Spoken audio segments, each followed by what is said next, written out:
ça Amandine, aujourd'hui je voudrais te parler de relations et d'écriture.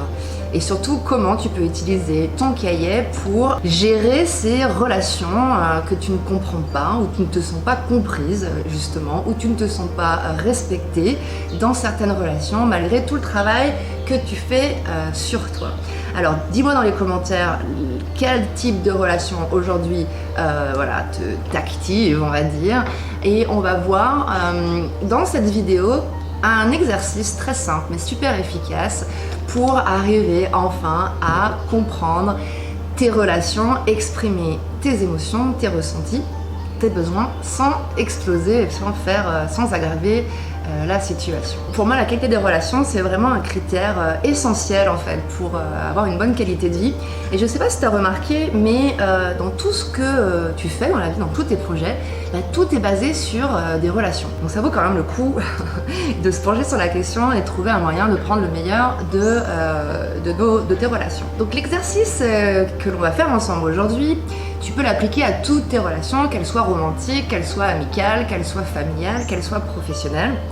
Et avant tout, je voudrais quand même t'expliquer dans quel contexte je l'ai créé. Comme toi peut-être, 2021 a été une année très challenge. On va dire que j'ai traversé toute l'année sur une montagne russe émotionnelle. Et j'ai dû trouver en fait des nouveaux moyens de communiquer, notamment en anglais, dans ma deuxième langue, et notamment avec mon nouveau partenaire. Cette relation a été très délicate, on va dire, pendant toute l'année. J'ai été envahie par des nouveaux sentiments.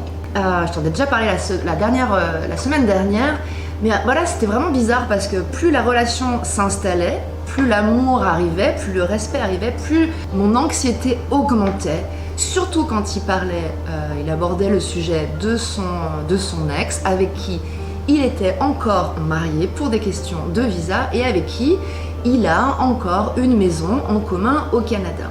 Donc j'ai été complètement envahie, paralysée par des nouvelles émotions de peur, de colère, de tristesse, dont il était bien entendu ma responsabilité de gérer. J'ai dû par exemple mettre des limites claires et saines dans cette relation pour me sentir respectée. J'ai donc dû, encore une fois, demander à mon cahier une solution en fait pour arriver à faire évoluer cette relation et à communiquer dans un sens où ce soit respectueux pour tout le monde. Et c'est bien sûr ce que j'ai envie de te partager aujourd'hui. Donc prépare ton cahier, prépare ton stylo et on va commencer.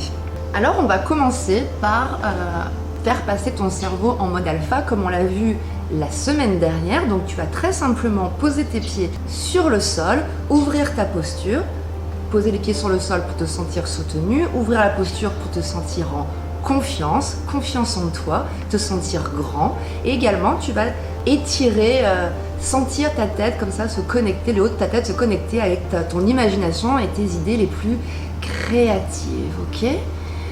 Et une fois que tu as cette position vraiment bien ancrée, bien connectée, bien ouverte, et bien tu vas commencer à inspirer sur 4 temps à ton rythme et expirer sur 4 temps à ton rythme. Tu peux faire cette respiration pendant tout l'exercice, ok ? Pour vraiment rentrer à l'intérieur de toi et rentrer en contact avec tes émotions. Maintenant, tu vas faire un petit check-in de ton corps physique.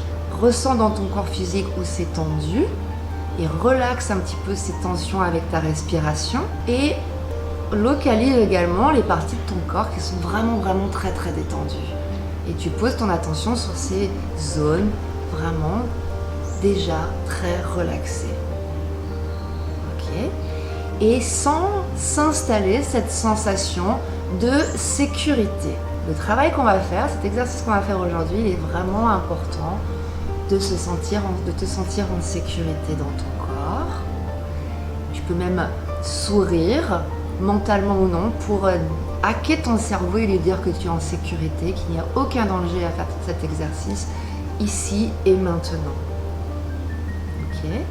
Garde ton énergie haute, calme, et ouvre ton cahier. Ouvre ton cahier et écris dans ton cahier quelle relation aujourd'hui, là, maintenant, te perturbe un petit peu. Écris le nom de cette relation, par exemple, le nom de cette personne, et commence à décrire un petit peu les faits. Les faits dans cette relation qui te dérangent un petit peu.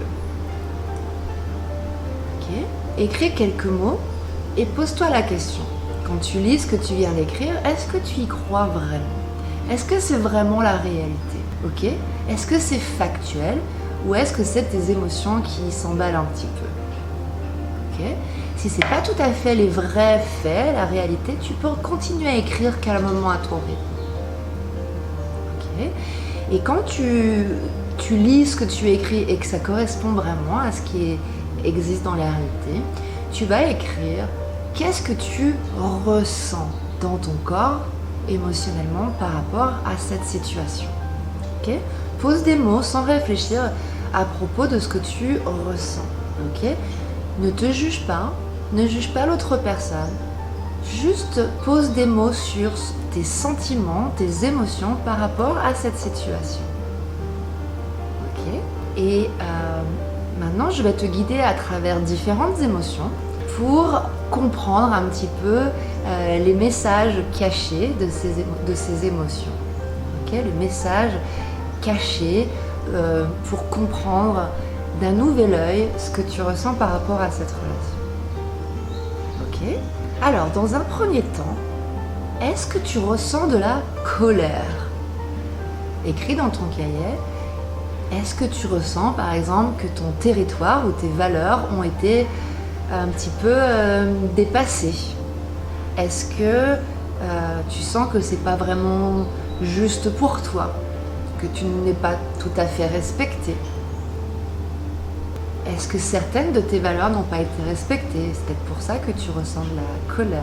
Et note que si tu n'exprimes pas cette colère, à un moment donné, elle va se démultiplier. Ok ? Donc, écris dans ton cahier comment tu pourrais communiquer cette colère petit à petit pour ne pas que la situation explose. Okay ? Imagine la conversation avec l'autre personne. Tu peux par exemple nommer cette colère, lui trouver un nom, expliquer à cette personne comment tu te ressens. Et tu peux peut-être aussi écrire des actions que tu pourrais faire pour diminuer cette colère, tout en prenant la responsabilité. Tu peux communiquer ou tu peux faire d'autres choses qui peuvent réduire.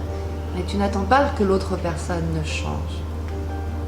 C'est toi qui prends les devants et qui va améliorer ton ressenti intérieur, donc de colère.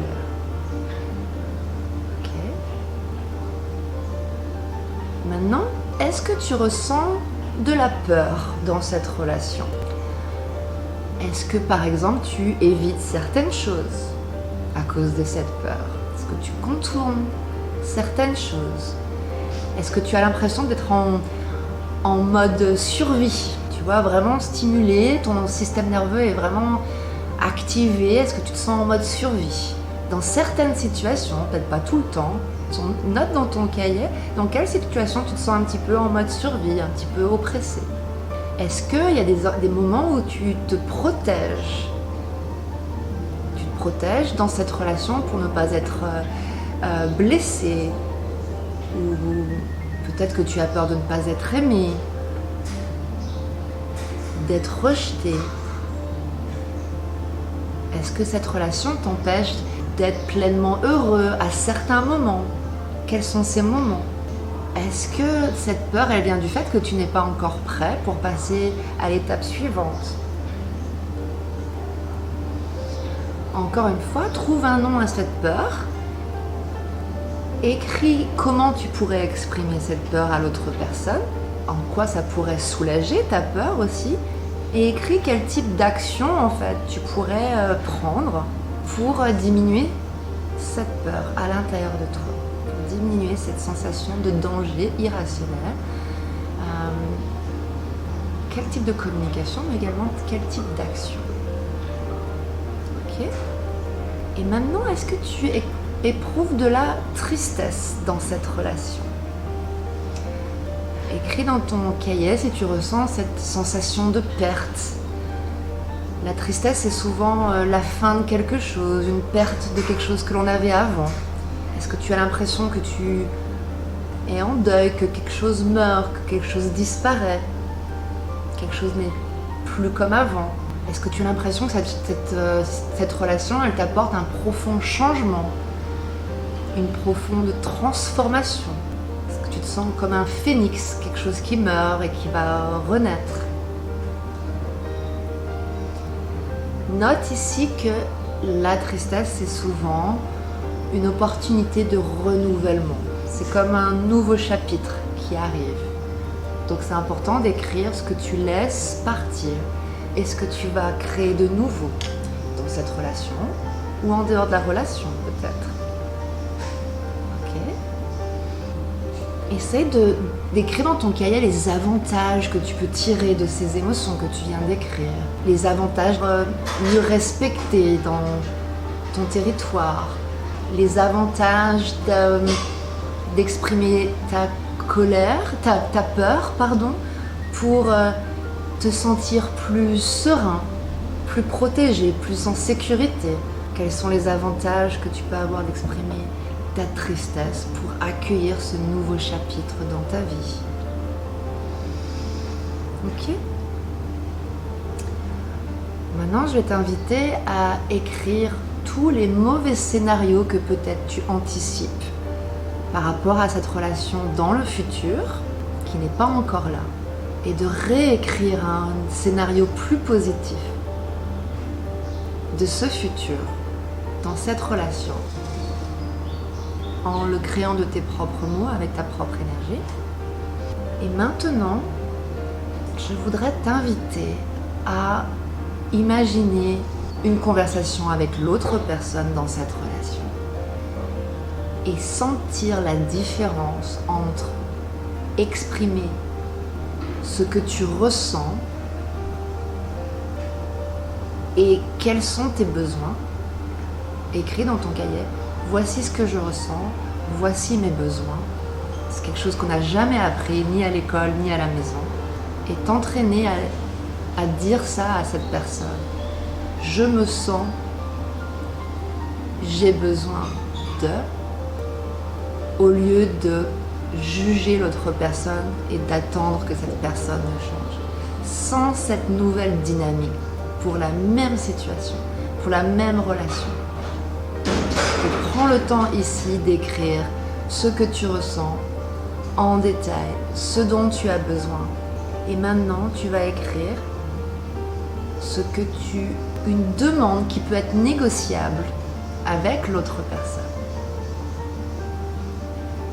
Je ressens, j'ai besoin, je propose telle et telle solution. Et cette autre personne, puisqu'elle va être elle va se sentir beaucoup moins attaquée et jugée parce que tu ne lui auras pas dit ce qu'elle fait de mal ou ce qu'elle t'a fait, mais tu vas lui exprimer donc ce que tu ressens et ce dont tu as besoin. Donc elle sera plus dans de meilleures conditions pour accueillir ta proposition. Et donc pour co-créer tous les deux une relation beaucoup plus saine. Félicitations! Je t'encourage à pratiquer cet exercice et à écrire jusqu'à ce que tu sentes dans ton cahier que tu es prêt à parler à cette autre personne avec des idées, des solutions créatives, jusqu'à ce que tu sois prêt d'exprimer librement tes émotions, tes ressentis, tes besoins et tes nouvelles propositions. Je te recommande de faire cet exercice à chaque fois que tu as besoin d'apporter plus de joie et plus d'amour, de retrouver de la joie, de retrouver de l'amour dans n'importe quelle de tes relations.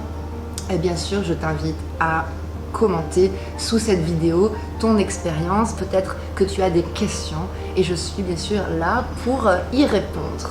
En tout cas, bravo pour avoir pratiqué cet exercice. Bravo pour ton courage de vouloir transformer tes relations et tes communications avec cette pratique que j'appelle l'écriture non violente. Je te retrouve la semaine prochaine. D'ici là, je t'invite à télécharger l'audio guidé de la version complète de cette pratique sous la vidéo. Et je te dis à la semaine prochaine pour la prochaine vidéo.